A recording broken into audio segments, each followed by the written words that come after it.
생명의 삶 온라인 묵상 8월 6일 사사기 2장 1절로 10절 말씀입니다. 생명의 삶 온라인 묵상 첫째 날부터 계속해서 말씀드렸던 내용은 묵상하는 이유는 말씀이 이끄는 삶을 살기 위해서라 말씀을 드렸습니다. 말씀이 이끄는 삶을 살기 위해서는 성경 말씀을 알아야 되고 성경 말씀을 알기 위해서는 본문을 여러 번 또는 질문하는 방법을 통해서 읽을 때 말씀을 더 정확하게 더 잘 이해할 수 있다 말씀을 드렸습니다. 사사기 2장 1절 말씀입니다. 여호와의 사자가 길갈에서부터 복임으로 올라와 말하되 내가 너희를 애굽에서 올라오게 하여 내가 너희의 조상들에게 맹세한 땅으로 들어가게 하였으며 또 내가 이르기를 내가 너희와 함께한 언약을 영원히 어기지 아니하리니 너희는 이 땅의 주민과 언약을 맺지 말며 그들의 제단들을 헐라하였거늘 너희가 내 목소리를 듣지 아니하였으니 어찌하여 그리 하였느냐. 1절 말씀을 보면 지명이 나옵니다. 길갈에 표시를 하시고 복임이라고 하는 지명에 표시를 하겠습니다.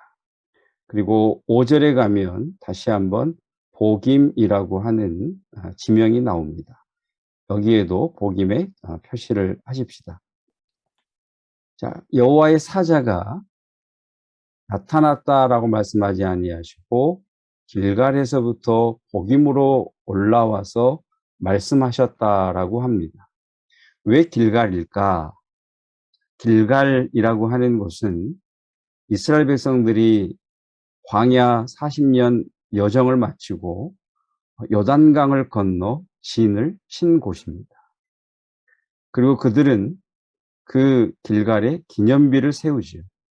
기념비를 세운 이유는 하나님께서 우리를 애굽 땅에서 이끌어 내셨다라고 하는 신앙의 고백과 광야 40년 동안 하나님이 우리를 인도하셨다라는 신앙의 고백, 그리고 요단강을 건너 드디어 약속의 땅인 가나안 땅에 들어오게 하셨다라고 하는 의미를 부여하는 기념비입니다. 동시에 하나님께서 이 땅을 우리에게 주실 것이다라고 하는 신앙의 고백같이 담겨있는 기념비를 세우게 됩니다. 그리고 길갈에서 이스라엘 백성들은 유월절을 지키게 되고 그리고 길갈에서 가나안 사람들이 보는 앞에 할례를 행하게 되죠. 그리고 또 하나 중요한 것이 그곳 길갈에서 하나님은 가나안 땅 정복 전쟁을 향한 하나님의 전략을 이스라엘 백성들에게 주십니다. 그리고 복임이라고 하는 이 지명, 복임이라고 하는 이 지명은 성경 다른 곳에 나오지 않고 오늘 본문에만 나옵니다. 원래 지명이 있었는데 하나님의 말씀을 듣고 이스라엘 백성들이 그 말씀을 들은 후에 백성들이 소리를 높여 웁니다. 이 백성들이 얼마나 통곡하고 눈물을 흘리며 울었던지 사람들은 그곳 이름을 그들이 울었다라고 해서 복임이라고 이름을 바꿉니다. 그러니까 복임이라고 하는 것은 이스라엘 백성들에게는 어떤 사건을 기억하는 하나의 장소인 거죠. 여호와의 사자가 길갈에서부터 복임으로 올라와서 말씀하시는 내용은 책망하시는 내용입니다. 책망의 내용은 무엇이냐면 한마디로 말하면 너희가 내 목소리를 듣지 아니하였으니 어찌하여 그리하였느냐. 이스라엘 백성들이 하나님의 말씀을 듣지 않았다. 너희 생각대로 행했다라고 하시는 책망의 말씀을 하십니다. 디모데후서 3장 16절 말씀을 보면 모든 성경은 하나님의 감동으로 된 것으로 교훈, 교훈하십니다. 그리고 책망하기도 하시고 바르게 하시고 의로 교육하십니다. 자, 우리는 주로 교훈 단계에 많이 머물러 있습니다. 설교도 교훈, 묵상도 교훈, 교훈의 단계에 머물러 있습니다. 우리가 한 걸음 더 나아가서 믿음의 성숙을 위해서, 그리고 하나님의 이끄심과 하나님이 예비하신 그 승리와 복을 누리기 위해서 우리가 적극적으로 수용해야 할 것이 책망하는 말씀입니다. 그런데 우리는 책망을 잘 수용하지 못합니다. 우리의 신앙의 성장이 있기 위해서는 책망의 말씀을 들을 수 있어야 합니다. 왜 책망하십니까? 돌이키라는 거죠. 아직 기회가 있는 거죠. 하나님께서 책망을 하실 때에는 아직 기회가 있다는 겁니다. 돌이켜라, 돌이키라는 말씀이죠. 저는 저와 여러분들이 교훈의 말씀을 받는 단계를 넘어서서 책망까지도 수용할 수 있는, 책망이 감정이 상하고 마음이 상하고 기분이 나쁘지만 책망의 말씀을 수용할 수 있는, 그래서 말씀을 따라 내 삶을 돌이킬 수 있는 그런 성숙한 신앙의 사람으로 나아가시기를 주님의 이름으로 축복합니다. 하나님은 이곳에서 너희가 내 목소리를 듣지 않았다라고 책망하십니다.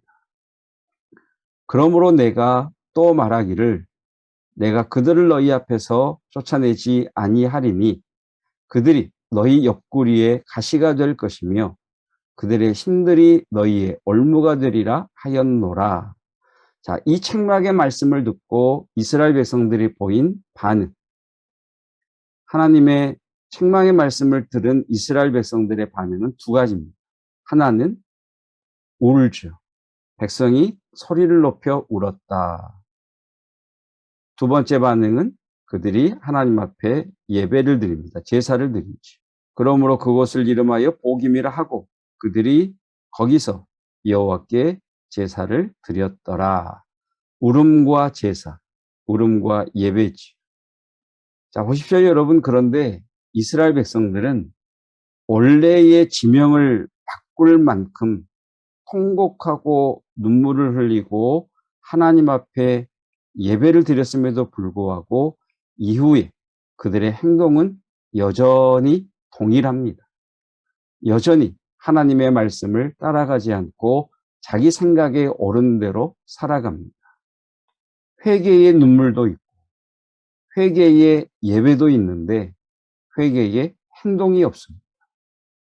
이것은 온전한 회개가 아니지. 이스라엘 백성들은 분명 울음이 있었고 그들은 하나님 앞에 바른 관계를 위하여 예배드림이 있었지만 그들의 행동에는 변화가 없었다는 것입니다. 계속해서 6절 말씀입니다. 전에 여호수아가 백성을 보내매 이스라엘 자손이 각기 그들의 기업으로 가서 땅을 차지하였고 백성이 여호수아가 사는 날 동안과 여호수아 뒤에 생존한 장로들 곧 여호와께서 이스라엘을 위하여 행하신 모든 큰 일을 본 자들이 사는 날 동안에 여호와를 섬겼더라. 여호와의 종 눈의 아들 여호수아가 110세에 죽음에 무리가 그의 기업의 경내 에브라임 산지 가스산 북쪽 딥낫 헤레스에 장사하였고 그 세대의 사람도 다 조상들에게로 돌아갔고 그 후에 일어난 다른 세대는 여호와를 알지 못하며 여호와께서 이스라엘을 위하여 행하신 일도 알지 못하였더라. 이스라엘 백성들이 하나님의 책망을 듣고 두 가지 반응을 보이죠. 통곡하며 우는 것과 하나님 앞에 예배를 드리는, 제사를 드리는 것이었습니다. 분명 행동은 회개의 행동이죠. 그러나 그들은 눈물을 흘렸고 하나님 앞에 예배를 드렸지만 그들의 삶은, 그들의 생활은 변함이 없죠. 여전히 하나님의 말씀이 아닌 자신들의 생각을 따라갑니다. 그 결과가 무엇입니까? 그 결과가 다른 세대가 일어나더라는 겁니다. 하나님을 알지 못하는 다른 세대. 한 글자 차이죠. 다음 세대가 일어나야 되는데 그들의 거짓된 회개, 그들의 습관적인 회개의 결과 다음 세대가 아닌 다른 세대가 일어나더라.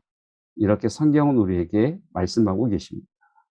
다른 세대가 일어난 이유는 그들이 신앙의 전수를 실패했기 때문이죠. 신앙 전수의 실패. 교육하지 않아서? 가르치지 않아서? 아니죠. 오늘 본문은 이렇게 말씀하죠. 여전히 이스라엘 백성들에게는 말씀이 있었고, 여전히 이스라엘 백성들은 하나님 앞에 예배를 드렸습니다. 그러나 말씀대로 살지 않죠. 그들은 말씀도 있었고 예배도 있었고 회개도 있었지만 말씀대로 살지 않고 자기 생각대로 삽니다. 이 세대를 보고 이런 이런 아버지 어머니들을 보고 다음 세대는 신앙생활이라고 하는 것은 말 따로 행동 따로이구나라고 그렇게 습득이 되어지는 거죠. 그 결과가 다른 세대인 거죠. 오늘 저는 이 말씀을 묵상해 봅니다. 그 세대의 사람도 다 그 조상들에게로 돌아갔고 그 후에 일어난 다른 세대는 여호와를 알지 못했더라. 나의 삶의 신앙생활의 행위는 있죠.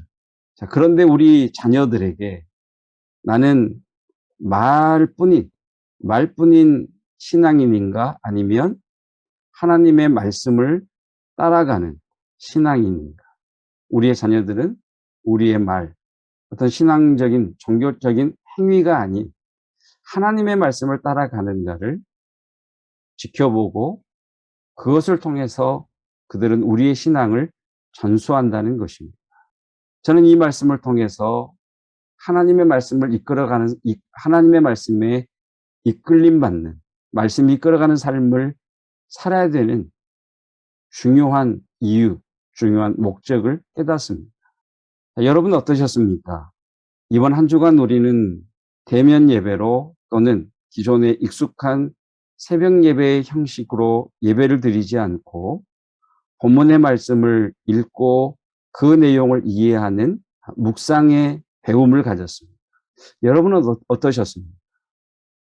저는 개인적으로 코로나 시대를 맞아서 개인적인 신앙인, 하나님 앞에 개별적인 믿음의 사람으로 세워져야 하는 이 중요한 때에 이와 같은 묵상은, 이와 같은 말씀을 붙들고 씨름하는 이러한 신앙의 모습은 굉장히 우리에게 중요하고 또 우리가 계속해서 견지해 나아가야 된다라고 생각을 합니다. 저와 여러분은 어떠십니까? 말씀이 이끌어가는 삶을 살고 계십니까? 아니면 신앙 따로, 하나님 말씀 따로, 내 생각 따로, 그래서 말씀이 아닌 내 생각을 따라 살아가고 계십니다. 우리의 자녀들이, 다음 세대들이 이것을 보고 있습니다. 저와 여러분들의 모습은 어떻습니까? 예배자의 모습입니까? 정말 예배가 내 삶에 가장 중요합니까? 말은 예배가 중요하다라고 하지만 나는 행동으로 정말 예배가 중요함을 우리 자녀들에게 보여주고 있으십니다. 신앙생활은 하나님 중심, 말씀 중심, 교회 중심이라고 그러죠. 말씀이 이끌어가는 삶, 말씀 중심, 예배자의 모습, 하나님 중심. 중요한 것은 교회 중심의 신앙을 보여주고 있느냐는 거죠. 코로나로 인해서 사회적 거리두기 사단, 그리고 바이러스의 전염으로부터 취약한 이들을 보호하기 위해 우리가 함께 모이지 않는 이때에 그럼에도 불구하고 내게는 교회가 신앙의 중심이라고 하는 것을 우리 자녀들 앞에 보여주고 있느냐는 겁니다. 아니, 교회 중심의 내 삶을 통해 우리의 자녀들은 우리의 신앙을 확인하고 그들 나름대로 판단한다는 거죠. 아, 우리 엄마, 우리 아빠는 말씀이 이끌어가는 삶을 사시는구나. 아, 우리 엄마 아빠에게는 예배가 정말 인생의 가장 중요한 것이구나. 아, 우리 엄마 아빠에게는 교회가 가장 중요한 곳이구나 라고 하는 것을 우리의 모습을 통해 그들은 확인하고 또 그들은 배우고 그 신앙을 받아들임으로 다른 세대가 아닌 다음 세대로 일어나게 되는 것입니다. 사랑하는 성도 여러분, 말씀이 이끌어가는 하나님과 동행하시는 하나님의 말씀대로 쫓아가서 점점 강하게 되고 승리하고 복에 예비하신 그 은혜의 복을 누리는 저와 여러분이시기를 축복합니다. 기도하겠습니다. 하나님의 말씀이 있었고 통곡하며 우는 눈물도 있었고 예배도 있었지만 그들의 말씀과 회개와 예배는 형식적인 것일 뿐 전혀 그들의 삶을 바꾸지 못한 것이었기에 이스라엘 백성들은 한 세대가 가고 또 다른 세대가 올 때에 다음 세대가 아닌 다른 세대들이 일어난 것을 봅니다. 오늘 말씀을 통해 나 자신을 성령의 조명하심을 통해 비추어 봅니다. 나는 하나님 중심, 말씀 중심, 교회 중심의 삶을 산다고 입으로는 말하지만 과연 우리의 모습 속에서 우리를 지켜보는 우리의 자녀들은 아, 우리의 부모가 우리의 할머니, 할아버지가 하나님 중심, 말씀 중심, 교회 중심으로 살아가시는구나 라고 하는 것을 확인하고 그리고 놀라고 그리고 그 신앙을 그대로 이어받을 수 있는 우리가 되기를 원합니다. 다른 세대가 아닌 다음 세대가 일어나기 위해서는 지금 내가 어떤 신앙의 자세를 갖추느냐가 중요함을 알게 하신 주님, 말씀이 이끄는 삶을 살게 하옵소서. 오늘도 주님과 동행하기를 원합니다. 주의 말씀이 이끄는 삶, 주와 동행하는 삶을 살다가 주님께서 예비하신 약속의 땅을 취하게 하시고 하나님의 언약이 성취되게 하옵시며 점점 강하여지고 승리하는 우리 모든 성도들 되도록 축복해 주시옵소서. 거룩한 주일 저희는 계속해서 함께 모이지 못하고 1부, 2부, 3부로 나누어 인원의 제한 속에서 그리고 가정에서 영상을 통해 예배를 드리게 됩니다. 하나님, 이렇게 함께 모이지 못하는 어려운 때가 말씀 앞에 개별자로 서야 할 때요. 나 자신이 하나님의 말씀을 붙들고 씨름함으로 더 깊은 하나님의 임재 안에 들어가는 은혜의 기회인 것을 깨닫는 은혜가 있게 하옵소서. 예수 그리스도의 은혜와 하나님의 사랑하심과 성령 하나님의 깨닫게 하시는 놀라운 은혜가 말씀이 이끌어가는 삶, 내 생각이 아닌 하나님의 말씀을 쫓아가는 말씀의 사람들 되기를 원하는 성도들 위해 영원토록 함께 하시기를 축원하옵나이다. 아멘.